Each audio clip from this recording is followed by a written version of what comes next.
My favorite Depeche Mode song, Shake the Disease, now celebrates its 40-year anniversary. Let's talk all about it.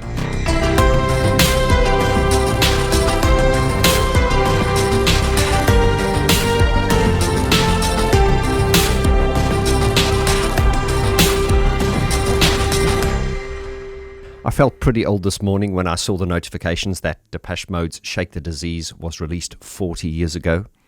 Hi, I'm Vaughn George. I'm an artist development coach, and a keyboardist for the UK band Mesh. If you're into keyboarded musical instruments, synthesizers, pianos, things like that, this is the channel for you. So do hit that subscribe button and join this one-of-a-kind community. So this time 5 years ago, I filmed this mini-series, which was the Shake the Disease Part 1 and 2 mini-series, and it does feel like yesterday that I did it. 5 years has gone so fast. I figured I would re-upload the parts 1 and 2 for you here. Really, for those of you who've joined my channel within the last 5 years, I'm sure there's a lot of you who have not seen it. But in this video now, which you're going to see, I was on location in London. Now, this was filmed 5 years ago. This was just at the end of lockdown. Do you remember COVID and that insane period where the world went crazy and we were all wearing masks and everything? Yeah. In this video, you will see me walking over Tower Bridge in London, and you will notice that there's no people around. It felt like a little bit of a zombie apocalypse. It was a very strange, surreal time. And you can see the full parts 1 and 2 of this mini-series. I will leave a link in the description below, but you should get most of the info just by watching this video here.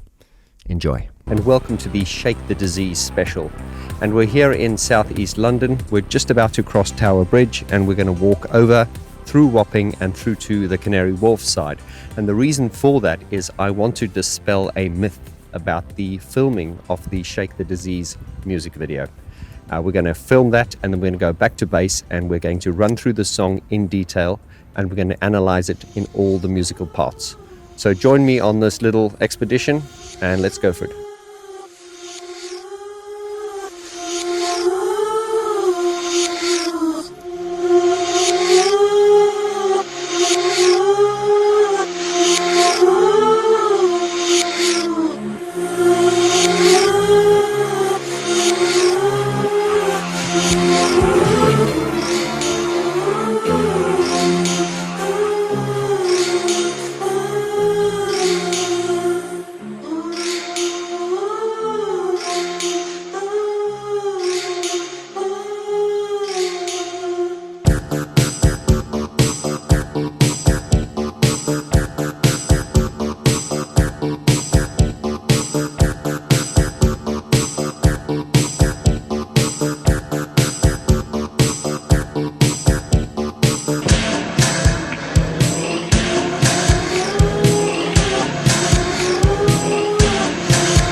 Right guys, so this is the location I wanted to show you now. I apologize for the static interference. There's this funny static sound.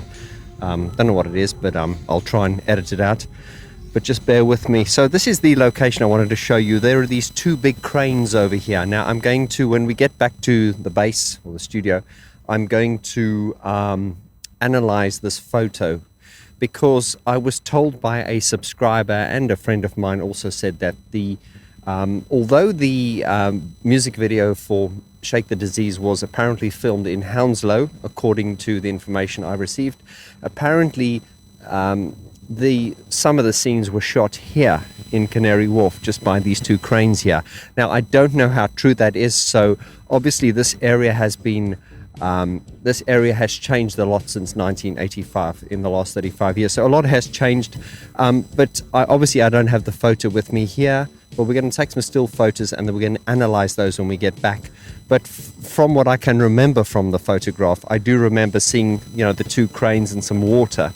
And of course, as I say, obviously they've changed. This area has changed a lot. And in the background there's now a train, the Docklands Light Railway, and behind that there's a big a big sort of space age type building which has bars and restaurants and stuff. So this area has changed a lot, but what I'm really fascinated by are these two cranes here. And when we get back, we will analyze the photo and we will ask the question, is this indeed the area where Shake the Disease was shot? As I say, according to information on the internet, Wikipedia and all those things, it was filmed in Hounslow. But according to, as I say, a friend of mine and some other people have said that some of the scenes were shot here in Canary Wharf. And of course, I don't even know if this was, I don't even think this was called Canary Wharf 35 years ago. As I say, I haven't done a lot of research into this, but I just thought it would be nice to venture out here on my day off and just come and have a look at this and dispel the myth. So with that, my friends, we're going to get back to the base and we're going to analyze the photos, and then we're going to run through the Shake the Disease song in detail. I'm going to break it down into all its parts and we're going to geek out big time. So let's get into it.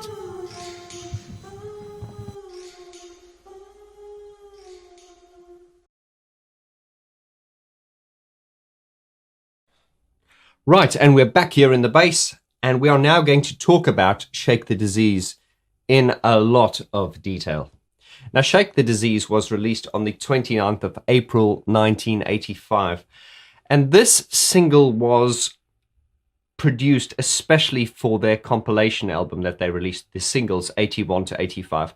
Now remember, they had just finished the Some Great Reward album, and this was the transition period between Some Great Reward and Black Celebration. Now what's interesting about this track, Shake the Disease, is it could have ended up on either Some Great Reward or Black Celebration, and listening to it, its production and everything, it does sort of stand out as a sort of a stand-alone track. But the reality is, if Depeche Mode wanted to put it onto, Some Great Reward or Black Celebration, it would have worked, because through production and whatnot, it would have worked. It's hard for us as the fans to imagine it, on one of those albums, because if you've been watching my Depeche Mode album review series, you will know I gave Black Celebration a perfect 10. And there are many factors which, cause me to give an album a perfect rating. And one of those is the sort of the track listing. And Black Celebration, as I say, just go back and watch the series. All the links are below. Black Celebration was a classic album, and in my opinion, scores a perfect 10. And the running order and the track listing and the way that the tracks flow into each other has a lot to do with that. I mean, there are so many reasons why, what constitutes giving an album a perfect 10. So what I'm trying to say is it would be hard to imagine another song on Black Celebration, because that album has such a flawless running order. But the reality is, Shake the Disease could have ended up on the Black Celebration album, even though it's hard for us as fans to imagine it. And it could have indeed also have ended up on the Some Great Reward album. But this was produced as a track because when we look at the Depeche Mode history, they'd come to a point where they wanted to release a sort of like a greatest hits album. And they were in a bit of conflict when they did that, because they were very worried or very concerned about what type of message are they putting out. It's very common that when artists release a greatest hits album, it can very often mark, the end of the band. And we often see bands cashing in on that. They release the greatest hits, a definitive collection, whatever, and then they disappear into obscurity. But Depeche Mode said, we're going to release this greatest hits compilation, the singles 81 to 85. And we're going to, along with the singles, It's Called a Heart and Shake the Disease. And instead of it being seen as oh my God, this is the end of the band, it was more, in my opinion, and indeed the way they wanted it to be seen was, this is the story so far. This is where we started and this is where we've come. And I really, really do enjoy listening to the singles 81 to 85 album. I think it's great. It's a great sort of celebration of, where they started and where they'd come to at the end of Some Great Reward.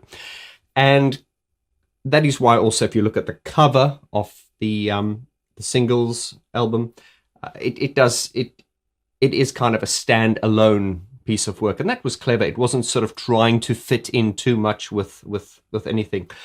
And of course, Shake the Disease, if you listen to it, is a very standout and standalone track.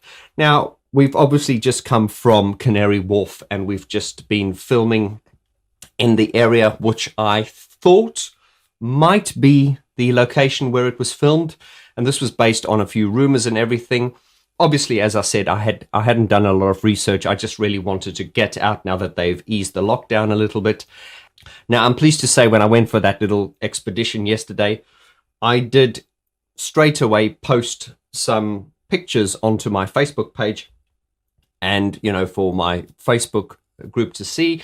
And special shout out to Andy McMinn and Simon Forsyth, members of my Facebook group, who kind of put me in the right direction and said, okay, you're close, but it wasn't shot there. It was shot a little bit further behind Canary Wharf. I believe it was filmed in the Victoria Dock. Now, not wanting to leave any stone unturned, I really want to get to that exact location and see exactly where this video was shot. Now, if we take a look at that footage, which I filmed yesterday, alongside the photos which I took, and we compare that to the reference photo, which, the behind the scenes photo with the shooting of Shake the Disease, you will notice, although the cranes are similar in size, and although the photographs seem quite similar in location, obviously, if you bear in mind, obviously the background has changed a lot, bearing in mind that this was 35 years ago. You will notice actually in the photo that I'm standing, there are only 2 cranes. And on the photograph with Depeche Mode, there are 3 cranes. And if you look at it critically, or you study it, you will notice that there is not only 3 cranes, but the cranes look slightly different, even though they are of a similar size. So this does prove to me or tell me that either one of the cranes was taken away, or I was standing in the wrong place, which is probably the latter being true. So Shake the Disease was recorded in Hansa Studios, and once again, it was Daniel Miller, Gareth Jones, and Depeche Mode who sort of co-produced it all together. So in part 2, which is coming really soon, we're going to really dive under the hood and get really, really deeply into this. We will run through some of the iconic sounds.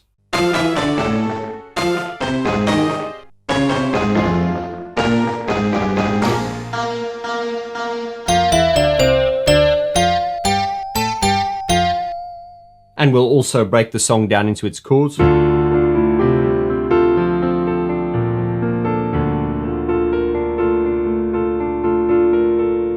And of course, we will end with a piano improvisation.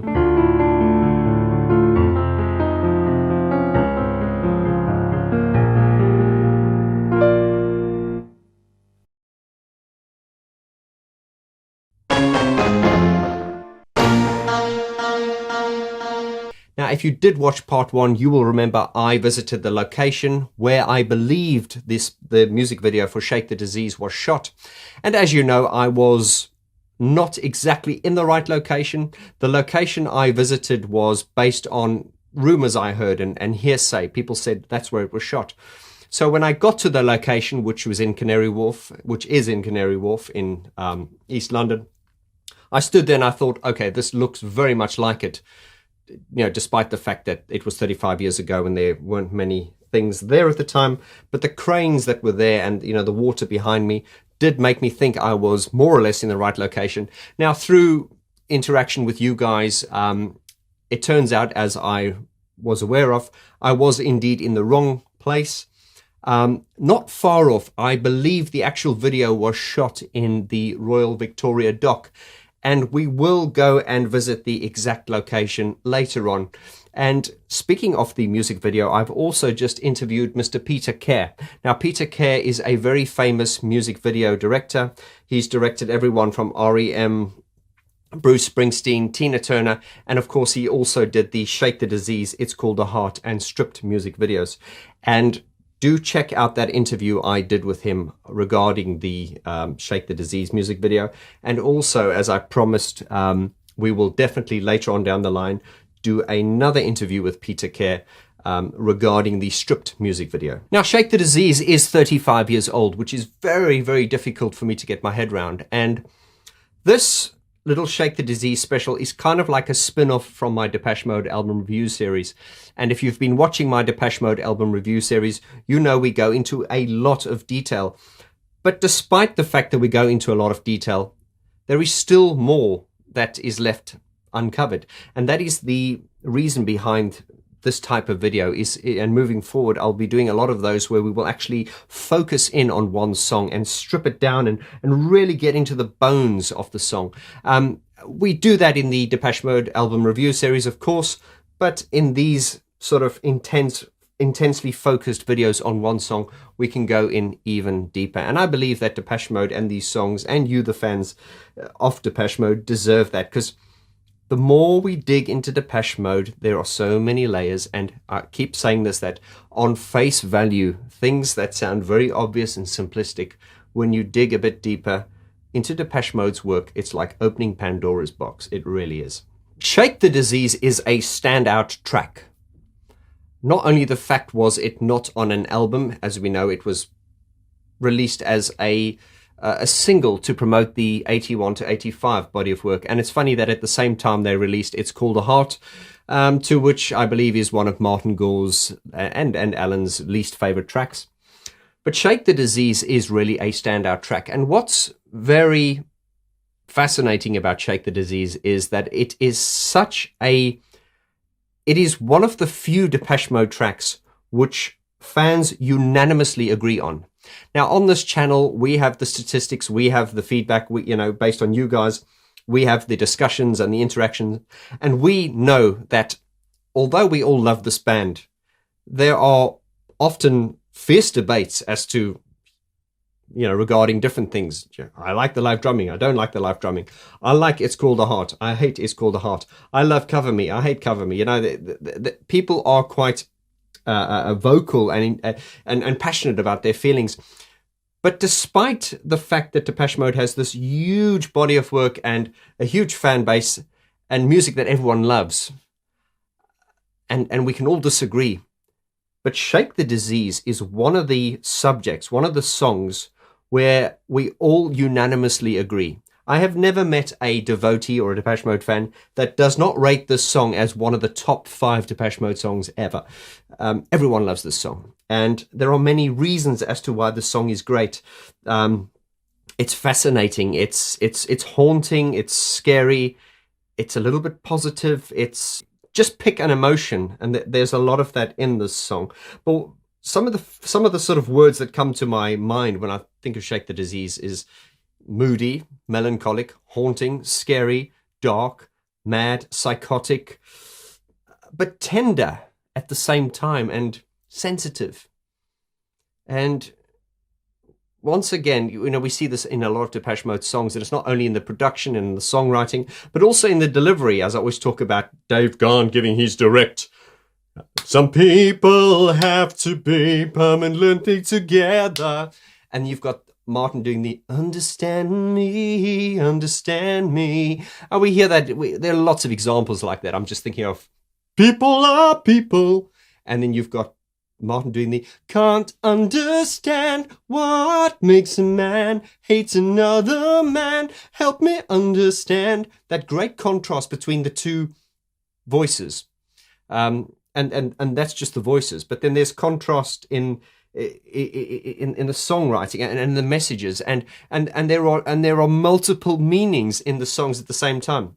I'm going to run through the lyrics of this song, and then I'm going to break the song down into its structure and its parts, and we're also going to analyze some of the individual sounds. There is a lot to it, but talking about the lyrics of this song, and as I've talked about Martin's songwriting before, the lyrics may, on face value, appear quite obvious. Dig a little deeper, it's a bit ambiguous. And Martin is brilliant at saying something which you can listen to in one way and then go, oh no, it means something completely different. So when I give you my interpretation of this song, understand that this is my interpretation. But you will probably have your interpretation as well. And you know what? They could probably be completely different, or we might be on the same page, or we might agree on certain things, or we may not. But that is definitely the fascination in Martin Gore's songwriting. And a lot of the things I talk about on this channel, I tend to repeat myself, but it's to hammer the point across, and of course for the benefit of people who have just joined the channel. To me, the lyrics behind Shake the Disease are about shyness, one's inability to express themselves. Now, I spoke about that in quite a bit of detail in my Martin Gore special, link below, where we delved inside the mind of a genius. And I spoke about in that video how Martin Gore has this shyness, which has caused trouble, I believe, for him. Sometimes not being able to assert yourself can be problematic. But at the same time, I mentioned that his shyness is also an asset, because his shyness and his inability to express himself means that instead of being very vocal about things, he will be able to sort of go within himself and express it within a song. And there are many examples of this in Depeche Mode's work, and indeed in Martin's songwriting, where we get really, really profound lyrics, which are profound but not pretentious. He does speak very sort of like in layman's terms kind of thing, but having said that, it's the meanings behind those can be interpreted in so many different ways. Martin is not literal, and it's completely unpretentious. It's just very, very from the heart. And as I say, read between the lines. There is so much meaning to these things. Now, I'm not going down on my knees begging you to adore me.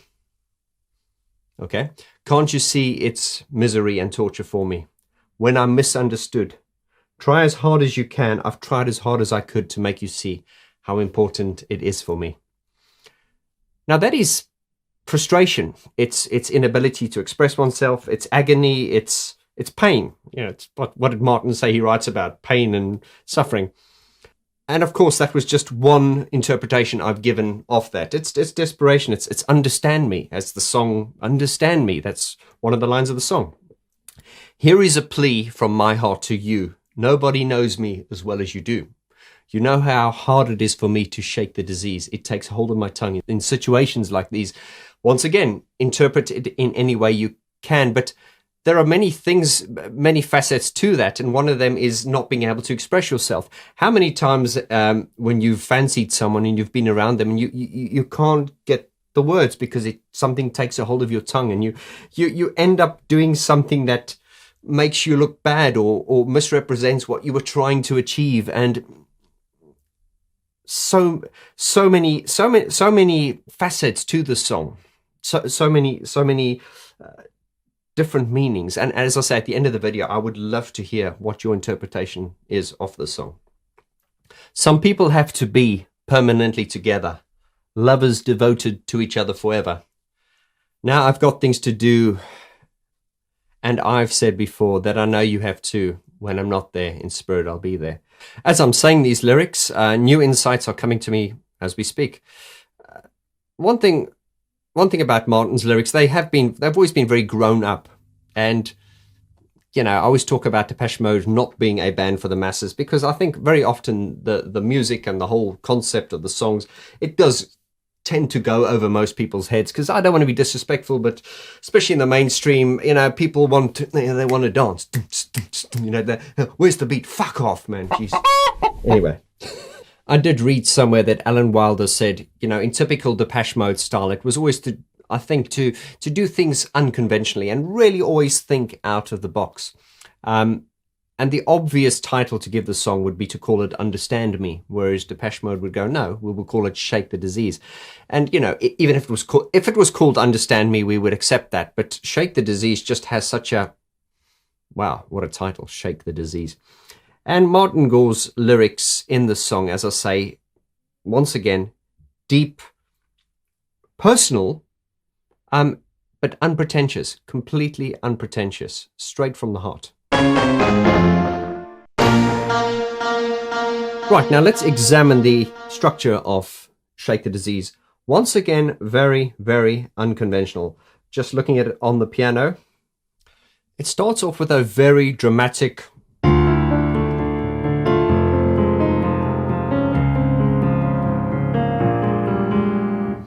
and then that repeats, and then behind that you've got this other little part which goes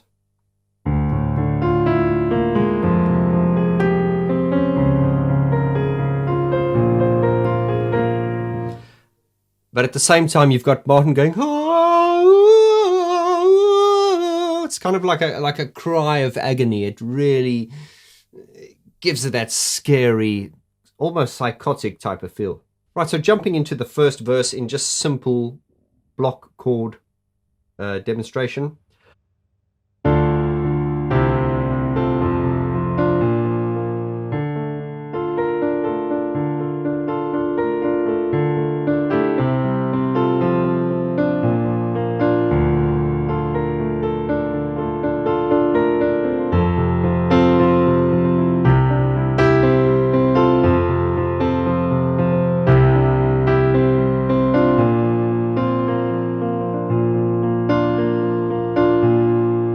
It's got all these little riffs.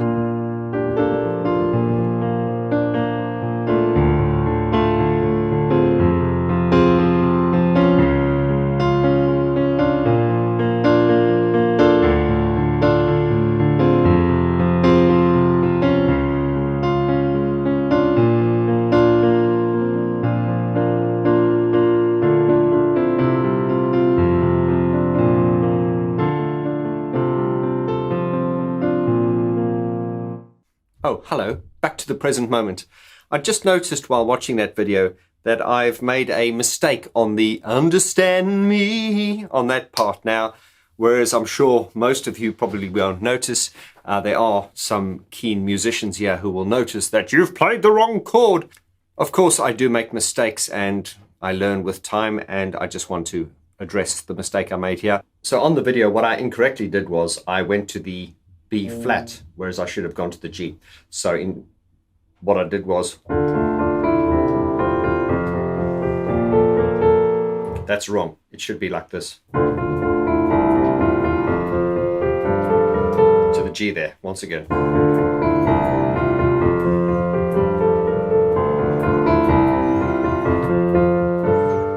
And now we can go to the B flat.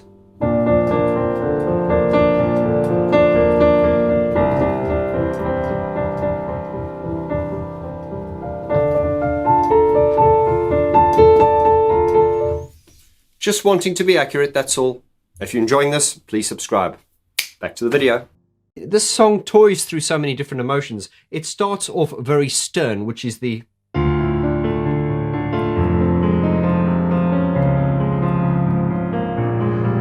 And then of course you've got that other little part behind it.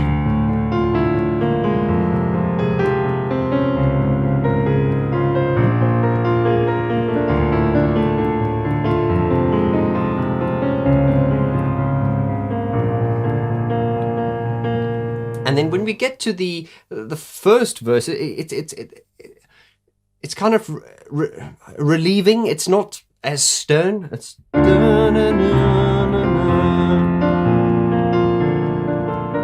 there's haunting again.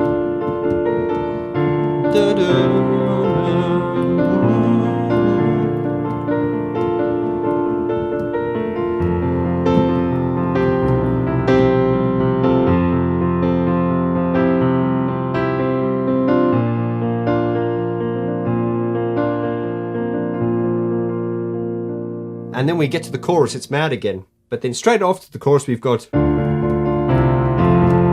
Understand me, understand me. And that's kind of like a cry for help. What's interesting is I think when Martin writes these songs, I don't think he's really conscious of the fact that, okay, now this part is going to be dark, and then this part's going to be lighter, and this part's going to be, you know, fill in the blank. He does talk about when he writes songs, he said it's a very strange feeling. He says like something just overcomes him and he kind of goes into a trance and he just lays it out. And that definitely is how the music, how the creative artistic mind does flow. But I do get the idea that when Martin comes up with these ideas, they're just very pure, and that is why there's been so many sort of like knockoff bands, you know, people who emulate Depeche Mode and try to sort of emulate that moodiness, and it very often comes across as just forced and contrived. Whereas with Martin, it's just completely natural. It just feels so inspired. Everything feels, the way the chords move, and even though they move unconventionally, and things just feel very natural, even though they feel a bit odd sometimes. Difficult to explain. Now let's look at the opening riff to Shake the Disease. And then we're going to, let's look for the gorism. Remember I talked about the gorism? Now there is no such thing as a gorism. It's not in the book, but a gorism is something we talk about on this channel. So whenever we're talking about Depeche Mode, in terms of songs, a gorism, you know what I mean, is that riff, and there's always a part within Depeche Mode's melodic sequences where there's always that part that kind of sounds a bit discordant or off or a bit dissonant. Let's look for the gorism in the opening riff. So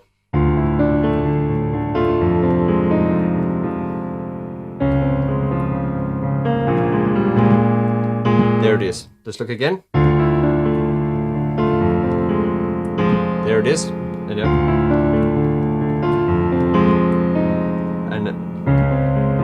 here's another one. You feel that. It just feels like it's... I know there are many technical terms to this, and thank you to those of you who emailed me and gave me the technical explanations behind it. I understand that. I understand that there is obviously a mathematical or a technical explanation to these things, but in the context of these videos, we will refer to these odd chords as gorisms, and you will know exactly what I mean. You know what I mean, guys. So, there we go. There we go. So many different layers to this. Let's look at some of these sounds. Now, the sound bank I'm using now is the sound bank which they used in the 101 tour. So these are not the exact sounds that were used on the actual record, but you will recognize them as the sounds from the 101 tour. Starting off with the lead riff, which Alan plays.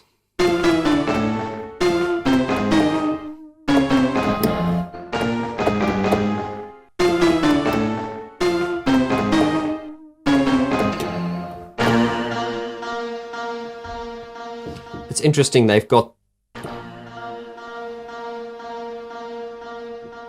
have a whole sequence programmed into that one key, which is obviously tempo synced, and they would just play this over the backing track. So Depeche Mode's music, as we know, is all about multiple layers. So while Alan is playing his iconic part, Martin is playing his part at the same time, which is...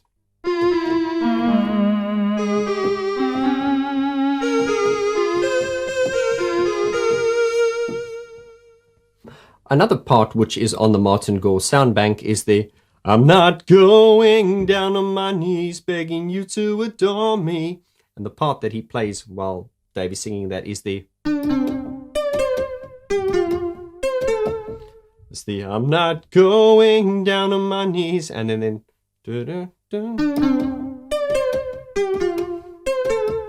And what's interesting, I've said this in many videos, is that a lot of Martin's melodies, some of them are not very musical. And what I mean by that is, I mean, if you take this riff in isolation. Blum, blum, blum, blum, blum. It's not unmusical. I suppose technically it's not, but it's not a very melodic, memorable part. But as part of the arrangement, for instance, with Dave going, "I'm not going down on my knees begging you to adore me," and you've got the... Then you've got the...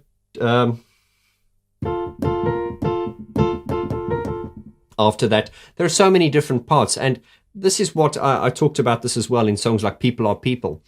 Martin uses these simplistic, almost like nursery rhyme type melodies, like bum bum bum bum bada bum bum bum bum bum bum bum bum bum bum bum bum bada bada bum bum bada bada bum bum, which in isolation can sound, not silly or childish, but they just... They're just not great melodies by themselves, but put them together, it works perfectly. I'm going to get philosophical now. There was, I remember someone talking about Sophia Loren, and they said, she was a very beautiful woman, but they said if you took her features, her individual features, if you took like her nose in isolation and you just showed someone a nose, they might go, "Oh, that's a big nose." And if you showed them her eye, they'd go, "Oh, that's not a very pretty eye." But put all the parts together Sophia Loren was a beautiful woman. Now, of course, that is very philosophical and slightly off topic, but it does explain perfectly what I'm trying to say is what if you take things in isolation that don't make sense and put them together, they become greater than the sum of their parts. And Depeche Mode's music is, I mean, I've studied their music for years, and the more I dig into it, the more I realize this. Looking at another signature sound, which I believe Alan plays, is the which comes in at the part, I'm not going down on my knees, begging you to adore me. Can't you see it's misery and torture for me? Looking back at the lead sound,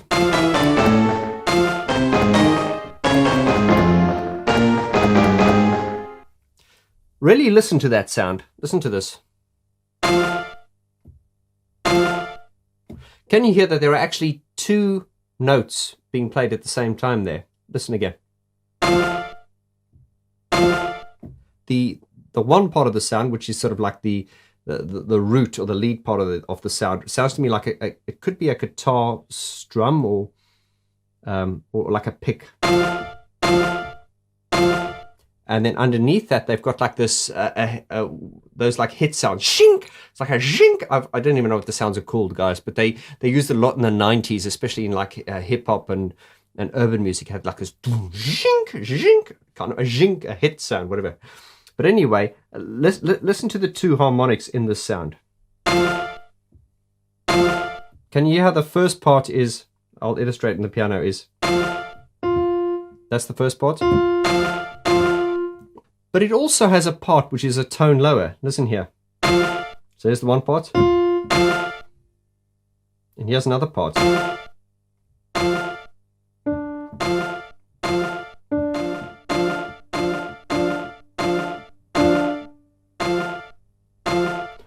Can you see how they would program their sounds? And despite the sound in isolation can sound quite simplistic, there is a lot happening. So the fact that this particular part has essentially two harmonics to it, or two sort of different notes so you hit one key and you're getting two notes. So when you hit this key, you're getting, but you're also getting there seems to be a D there as well. It appears that this sound has a second note programmed a tone lower on each key, just to give it some dissonance. And so effectively, when you're going, you're getting this. You see, it's like two notes being played at the same time. Even though the second harmonic is quite low in the mix, and you cannot consciously hear it, throw all these dissonant little sounds together in the context of the whole mix, and it's one of the many reasons why their songs sound the way they do. And it's just this completely unconventional, out-the-box approach. Some other sounds.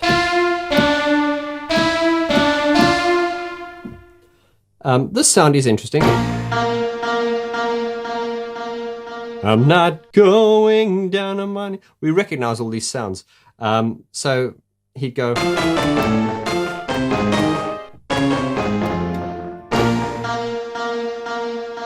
So he'd just hold that key down, and that part would be there would be a whole part sequenced onto that key, and obviously matched to the tempo of the song. Later on in the bridge, we've got that.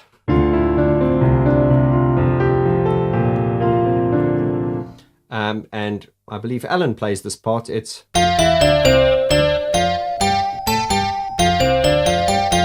I'll just play the bass part on the piano, yeah.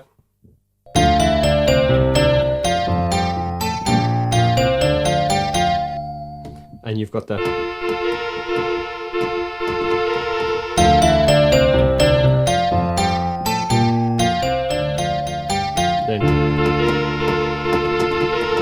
Of course, he wouldn't be playing the bass line. That would be on the backing track. Of course, now these sounds are really iconic, and they kind of like, you know, your neck hair stand up because you recognize them. They're so ingrained into our psyches.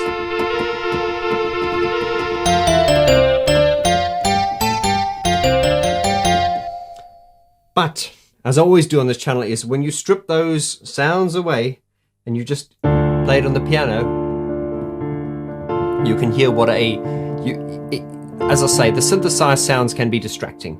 But when you take away the distraction of the synthesizers and the technology, then you can just focus in on the piano sound and the melodical content, and you can hear how beautifully timeless this is. Now, I will do a piano improvisation at the end, and you will hear how, even if this was composed 500 years ago, it's still a timelessly beautiful melody, and it is not reliant on the synthesized sound. Here's a very, very interesting observation for you as a devotee. It's quite a small thing, but then again, something so simple, something so trivial.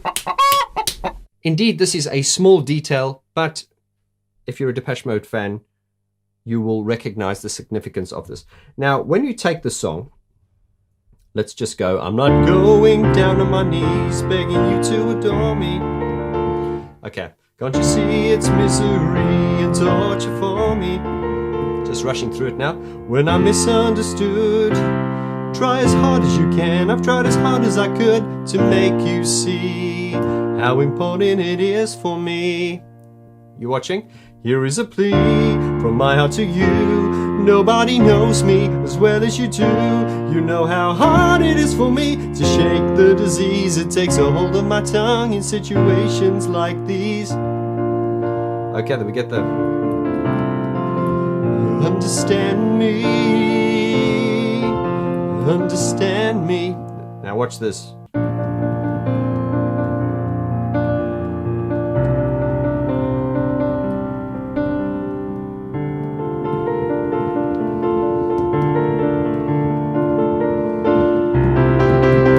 Some people have to be. Now, this is something they've changed over the years. A couple of my subscribers have said I should mention this, and I have noticed this, and I'm surprised you guys have picked up on this because it's quite a small point, but it's probably quite significant. And that is, they have lost this. There's a little break where it goes to the C key. Now let me demonstrate. Now on the record, it goes as follows. Let's take it from the understand me. Understand me, understand me. Then it goes.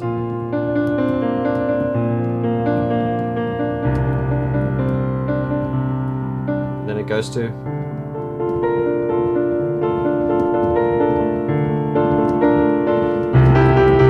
See, it goes to the C. Some people have to be. Now they stopped doing that. I don't know why. But there must be a reason for it. So the way they do it these days is completely different. They, instead of going down to that C, they just remain on the D. So as demonstrated, this sort of started from the sort of 101 period, and it goes as follows. From the understand me, it goes. Understand me, understand me, then.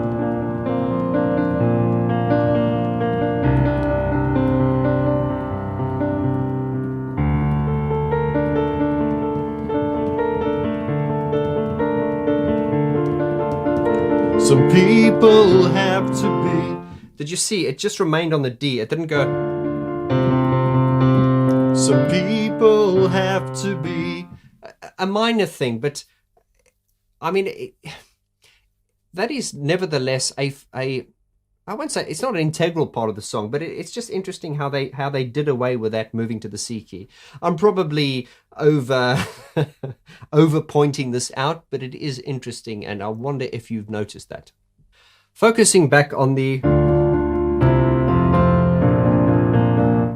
it has, that again is one of those really sort of like simplistic little melodies. It's almost like la la la la la la la la la la la la la la. La la la la, understand me. It goes from this really dark and up to understand me, and it kind of lightens and it goes dark again, and this is just a mad flowing song, and the more I describe it, the more I realize how mad it is. This song is melodically brilliant. There are so many moods and emotions that go with it, and as I say, just listening to it on the piano without the electronics, you can hear that.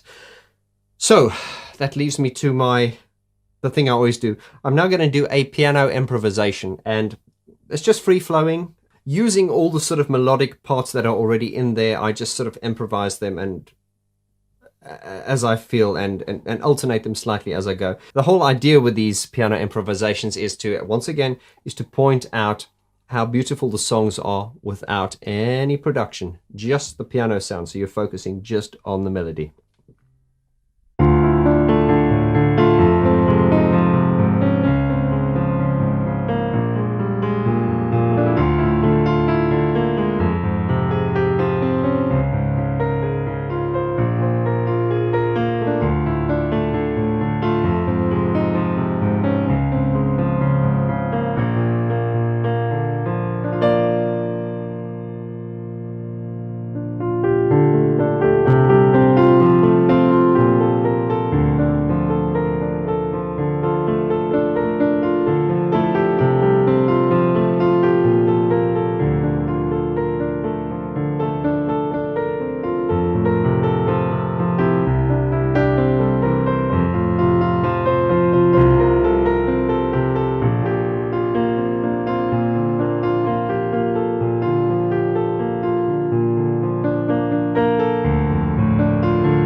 I hope you enjoyed that.